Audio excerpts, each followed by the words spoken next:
Okay, so yesterday basically introduction was started. So what we are going to cover, what is the roadmap for this? I discussed in yesterday's session. Basically, the duration is 30 to 40 days,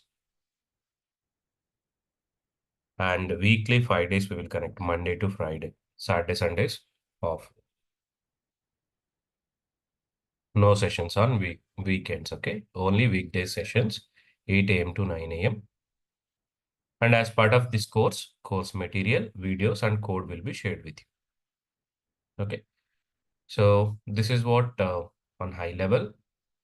Coming to roadmap, this is what I have given yesterday. I'll walk you through.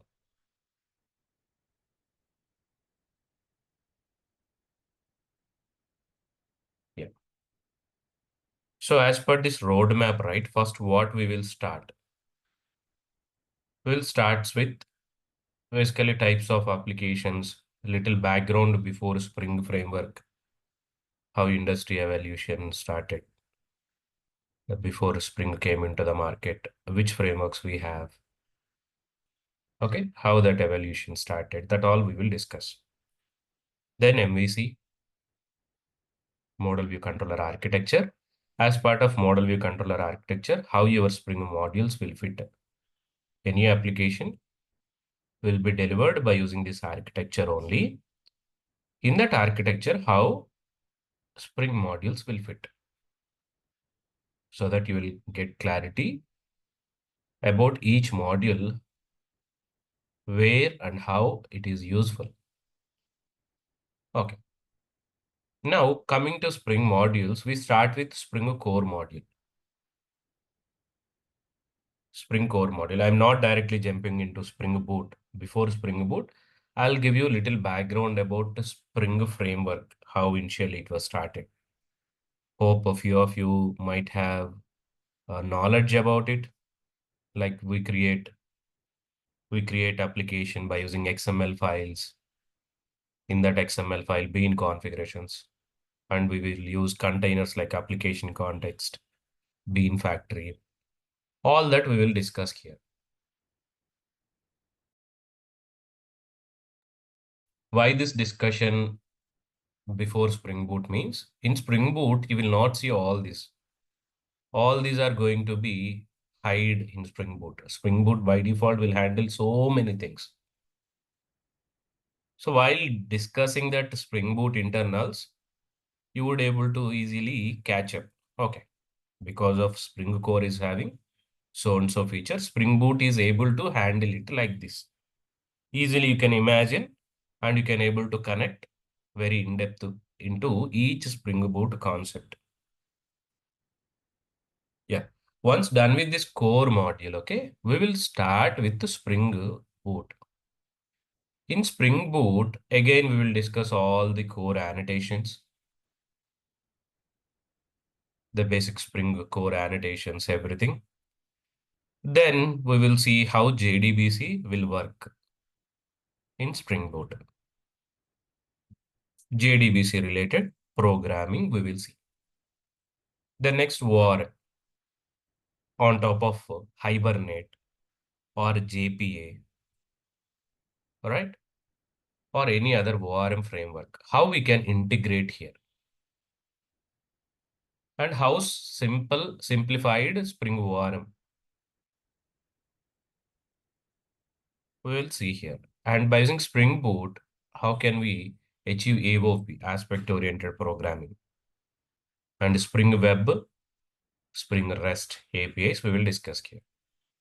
Apart from this, there are more, so many features, built-in containers, embedded servers, actuators, dev tools, built-in logging. So many Spring Boot features we have. We will discuss all of them in Spring Core itself. Okay. Once done with this Spring Boot, you are good to implement any application using Spring Boot. You can build any application, any web application, or you can build any microservice based application. You are good here. By this time, you will get whole idea how to code end to end. Then what is the need of microservices learning here? Basically, in microservices, we will understand more about problems with monolithic applications. If we have monolithic architecture, what are all the problems we have for current generation or for current business trends? Why monolithic or not suitable? Then how microservices giving solutions with the design patterns, which design patterns we have to use to provide the solutions. We'll go with a lot of design patterns as part of it. From microservices org, I'll be covering everything.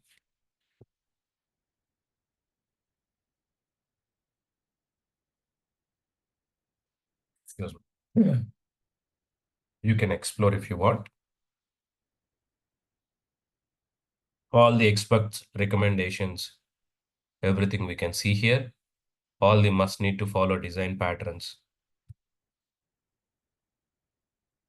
Very detailed about each and every problem and solutions are explained. We will deep dive into them so that you would easily able to handle any microservice based application. Most of the applications which are created last 4 or 5 years, right, are completely microservice based only. If you get a chance to work on a brand new microservice, or if you want to work in any existing microservice application, easily you can able to handle that once after all these discussions. Every topic will be covered with a detailed explanation and with detailed explanation and code. Via code, I will conclude how that particular topic will help you. That is how we go. Along with that, we will see a lot of tools, Spring Initializer, Spring CLISTS, IntelliJ, Docker, Swagger, JUnits, Mockito, Lombok, logging, lot many things you will learn here. Okay? Yeah. So far clear?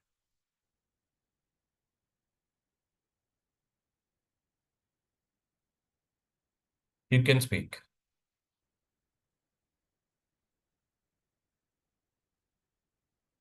Am I audible?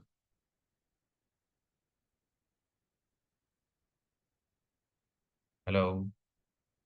Are you guys following me? Yes, no? You can speak. Let's make it as a like interactive session. What are you are expecting? Is it okay? Am I going to cover as per your expectations or not? You can tell me. Okay. Yeah. So within this 45 or 50 days sessions, you will get complete hands-on on Spring Boot and microservices. Little bit Docker also we will touch in AWS, Docker Swarm, live deployments I'll show you. Okay. Yeah. If this is clear, okay, I wanted to start with this first step. So what types of applications so far you have seen? Types of applications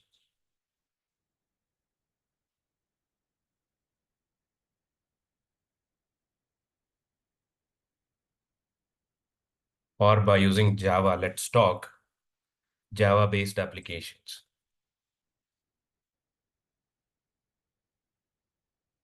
Basically by using Java module itself, right? CoreJava, or you can say J2SE, it is having complete API to implement standalone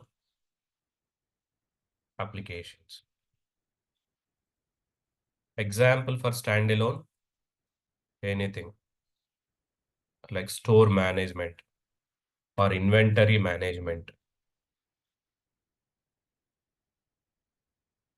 If you want to implement a inventory management system applicable for any domain. Excuse me. So to store some products, and if you want to see stock details about product, all that with simple GUI and database. GUI you can design by using swings,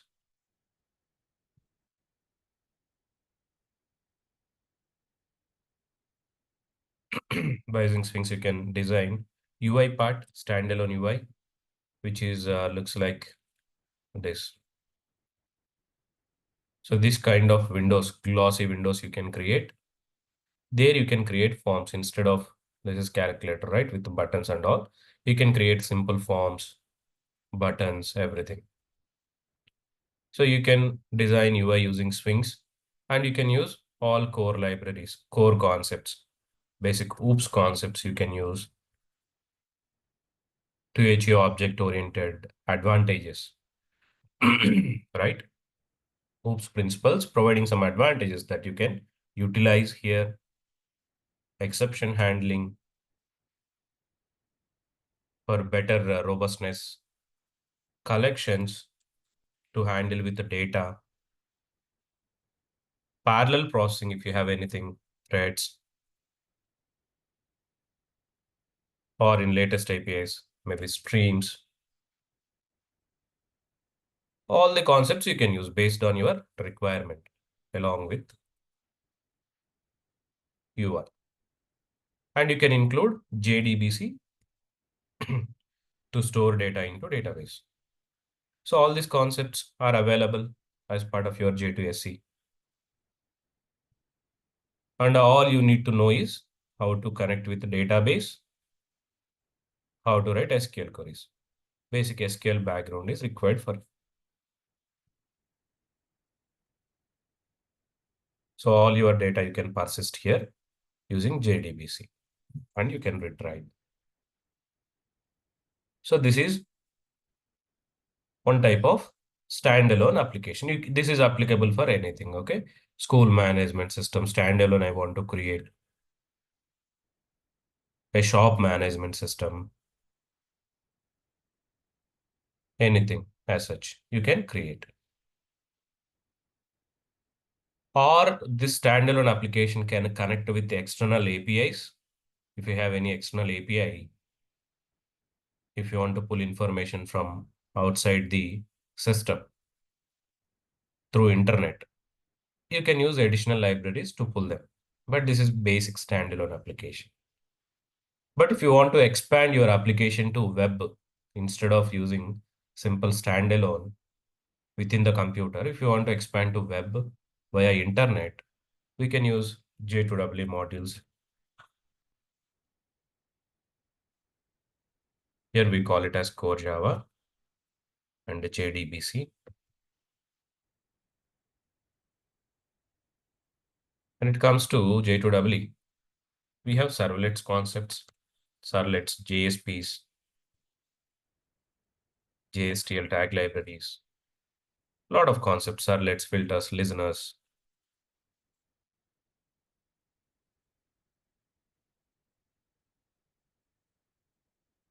And we will use Tomcat as a container, any web server. And J2W is having EJBs also. Let's keep aside EJBs, okay? EJBs are having entity beans, EJB session beans, EJB entity beans, EJB message driven beans.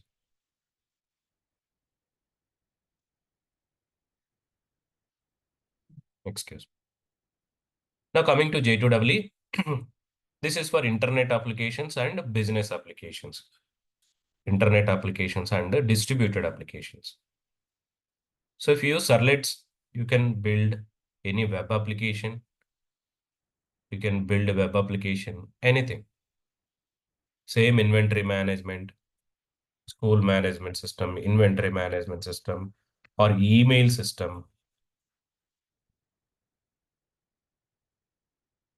anything, Facebook, like Twitter, anything, right? Which is not having much transactions data. You can use simple servlets, JSP's concepts, and you can implement them, a web application, and you can deploy that in Tomcat.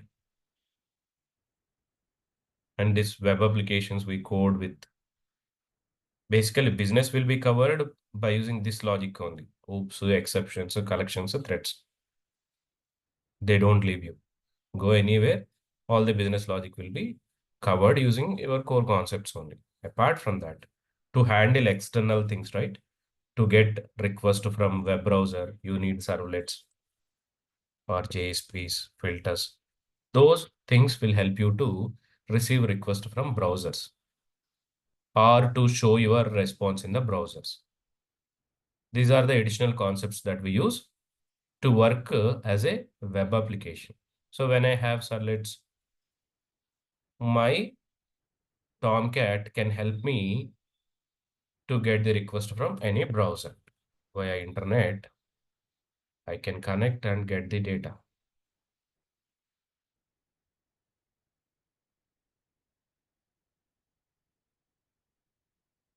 Tomcat is a mediator, like a server. It will get the data, it will give to your servlets. Then using servlets, you can read request, and using your core concepts, you can write business logic.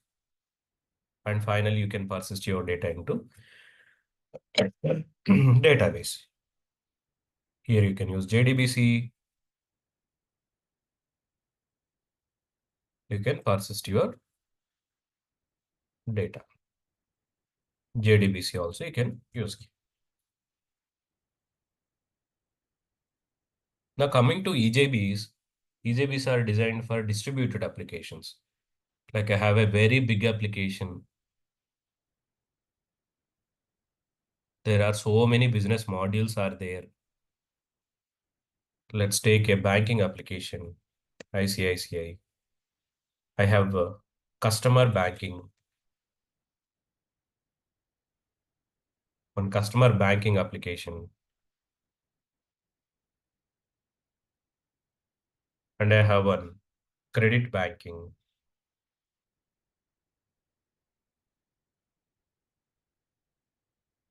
and I have one loan banking. Lot of business modules are there, and implementing all part of one single application is impossible. I mean, writing code may be possible, you can deploy, that may crash. Okay. Apart from writing code, these all are different business, will handle by different people. So on business level also, it is not possible to club all of them and writing code in a single application. So every business stream, like loan banking, um, leaders will implement loan banking application, credit bank leaders will implement credit bank application, customer banking people or leaders will implement customer banking application. So all these applications may deployed into some containers or servers when they want to interact with each other. Like when you log in into your customer banking, you would able to see your credit card details, loan details also. And a lot of transactions also the services need to maintain. We may do a lot of fund transfers from one account to another account, or we may do recharges, lot of XYZ things we do. To handle them, simple core Java logic or servlets are not sufficient. When your code is distributed across multiple applications, if you want to talk with them, EJBs we will use. EJB session beans will help you to talk like RMI. RMI methods, if you know, remote method invocation. Similar patterns it will follow.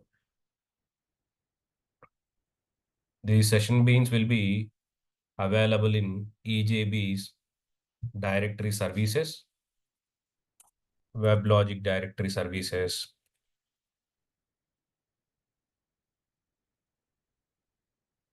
These EJB classes will be registered into WebLogic server. Using stub and skeleton model, they will talk to each other.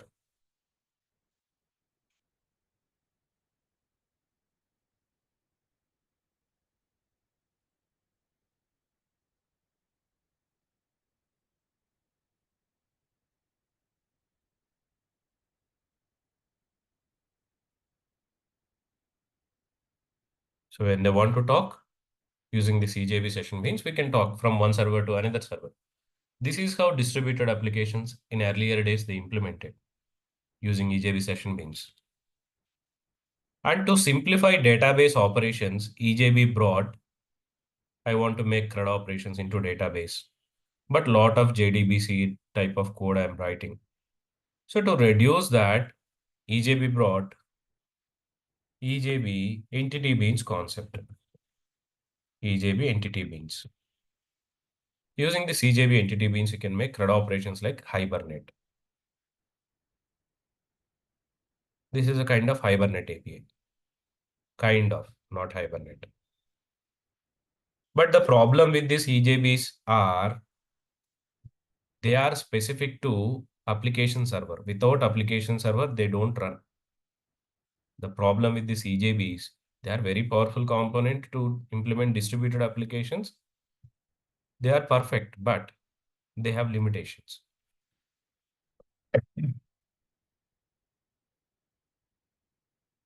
When the technology is very old, their load also very less, right? Those days, there are very few transactions we used to able to manage. Nowadays, everything is online. We are doing a lot of transactions. Lot of hits servers will receive. So expanding, scaling may be impossible here. Scaling, auto scaling, those all are not possible, though if you implement by using EJBs. And servers dependency. They have dependency with application servers. Application servers are required. Without application server, they don't run. And application servers are not free. They are very costly. And maintenance of application servers are not easy. Again, application server team we need to deploy. They have to pay billing,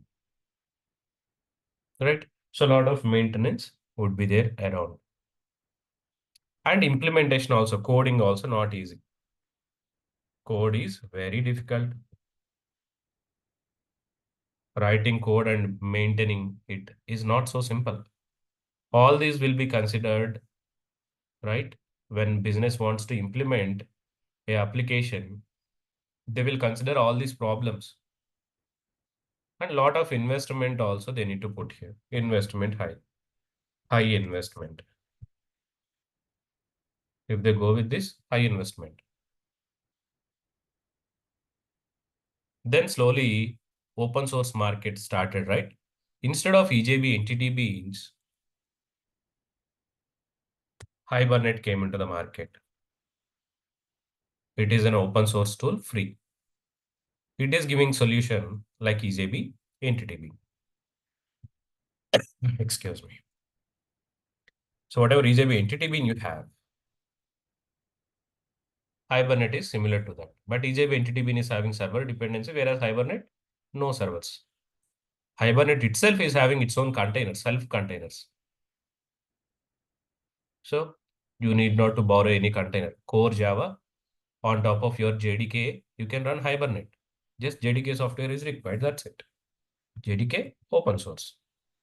So if you have a server or if you have a personal machine, you can create application using Hibernate and you can start your business. But it is not having any web solutions. Only this is something like alternative for your JDBC only. On top of JDBC only it is implemented. It is something like alternate for your JDBC, but more advanced. Then again is this EJB session beans and all, Spring providing a lot of solutions. You need not to follow any stub skeleton models here for your business. You can use directly Spring. Spring is having concepts like Spring with REST. You can use to avoid these EJB's problems. Nowadays, you know, right? If you want to call any other system using simple REST API, we are calling them. Did you see any WebLogic dependency or any servers dependency? Nothing. Directly, we are hitting that REST endpoints and we are able to get the data. So we can use not only REST, Spring is having lot of features. Distributed applications also, if you want to implement, this architecture itself changed. Even nowadays, distributed applications became very thin, small, they become microservices. Again, each application itself is dividing into hundreds of modules, hundreds of microservices. Each application itself dividing into hundreds of microservices. So Spring is having all the REST features, MVC features, everything. It is alternative on top of servlets, alternative for servlets, filters, everything. You need not to use them. Apart from that, Spring came up with self-containers. Of course, Tomcat is required, but it is having self-container. Nowadays, it came up with self-container, right? Self-container, its own container, embedded containers. You even need not to have any server dependency. On top of JDK, Spring-based applications you can run. Just JDK software is required, bus. Along with Spring, you can integrate Hibernate or Jdbc, and you can achieve your CRUD operations. You can implement any type of application, no limitation.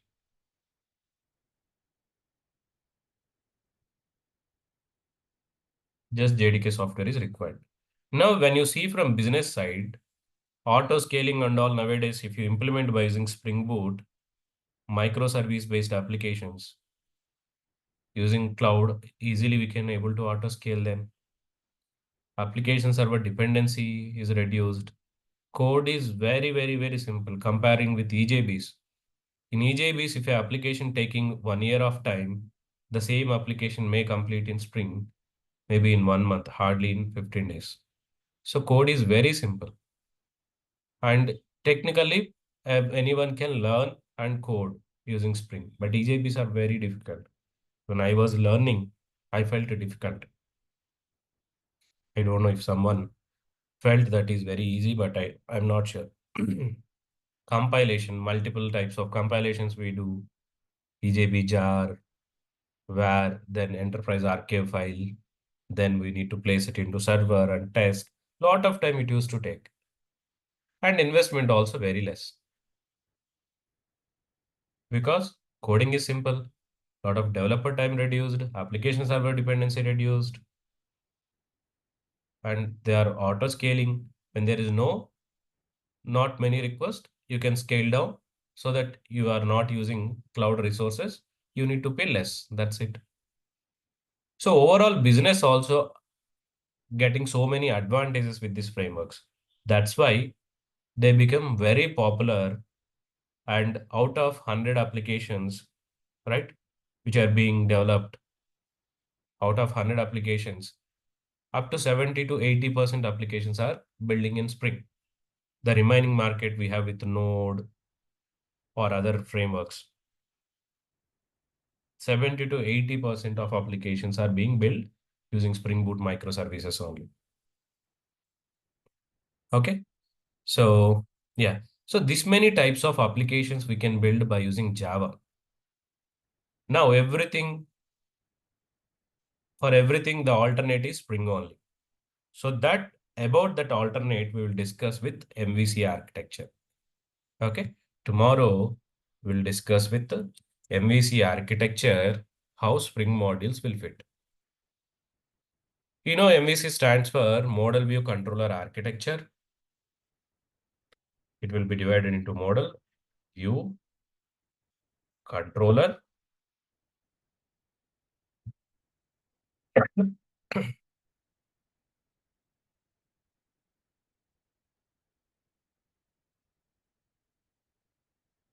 Hey, am I audible, guys?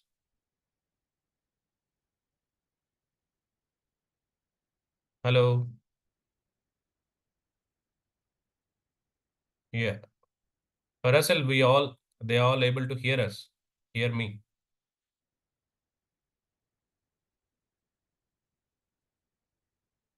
Okay. You may have audio issue. It's quiet in here. You all done. I will believe it. Yes, not able to hear. That's great. So we'll talk how we can accommodate these implementation, right? While implementing MVC based applications, how you can accommodate front end, back end using Spring. View as part of MVC, views will start first. This is front end. Coming to back end again divided into controller and model layer. This is very important, okay? Very basic and important as well. Controller and model, view, controller, model. So MVC architecture. Basically, front end will have always your presentations, UI, forms, buttons, tables with the data, search, filters. All this stuff will be there in front end. Log in, log out.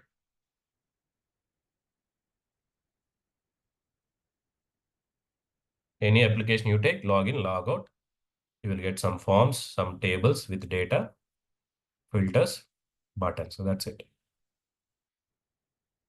Then when you submit any request, irrespective of save or update or delete or select any request, first your front end request will go to controller. Controller is the first point of contact for the front end. When you hit any request, it should be received by controller. So it read your data here. It is responsible for reading, validating. You can read and you can validate. Controller blindly it should not accept any data which is coming from front end because some malformed data or some intentionally composed data your controller may get from intruders or intentionally we may hit from postman, whatever we can do from here. So it should read and validate. If things good, data is good, it need to send it to model layer. Actual business logic will perform here. The business logic will perform here. Once data is good, controller will transfer data to business. Again, what we will have here? All your core logics. Oops. And oops anywhere. Everywhere we will use. We will use all your core logic. Here we will implement all our core logic. Then once everything is good, we need to save that data into database or we need to read from database. So we will send from business to DAO layer.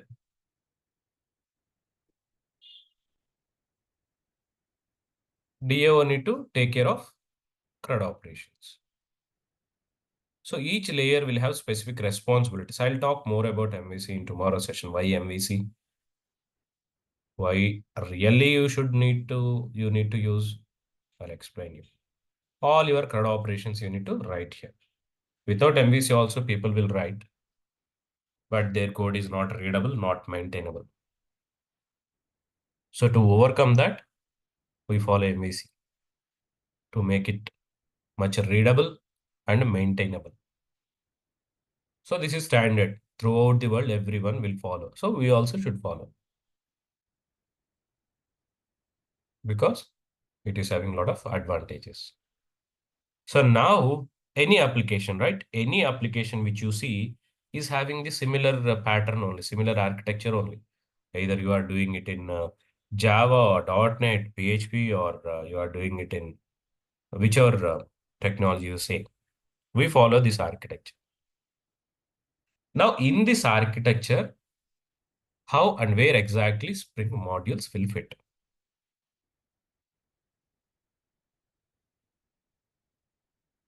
Okay, that we will discuss in tomorrow's session. Let me uh, do this, okay?